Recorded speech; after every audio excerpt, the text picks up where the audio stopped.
Narito po ang ibang balitang tinutukan ng 24 Oras Weekend. Patay ang isang lalaki sa Bulacan matapos barilin ng lalaking binebentahan niya ng cellphone. Hindi raw kasi sila nagkasundo sa presyo. Nakatutok si Bea Pinlac. Wala ng buhay ang 20 anyos na lalaking ito matapos barilin habang nakatambay sa bahay ng kaibigan niya sa Barangay Minuyan Proper, San Jose del Monte, Bulacan, Huwebes ng hapon. Sugatan sa pamamaril ang 48 anyos niyang kaibigan at ang kapatid nito.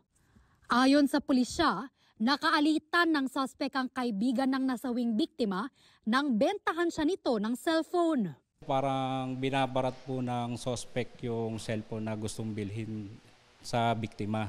Ayaw po nung biktima natin, itong suspect umuwi at kumuha ng baril para baril po itong mga biktima natin. Binibenta po ng 700 pero tinatawaran po nung suspect ng 300. Naaresto kinabukasan ng 21 anyos na suspect. Na-recover din ang baril na ginamit sa krimen. Ayon sa suspect, ninakaw lang niya ito sa kanyang kapitbahay.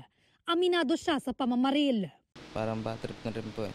Marami pong atraso. Parang nantitrip lang po. Yung may-ari po ng cellphone. Mahaharap sa reklamong homicide, frustrated murder, frustrated homicide at illegal possession of firearms ang suspect. Para sa GMA Integrated News, Bea Pinlac, nakatutok 24 oras.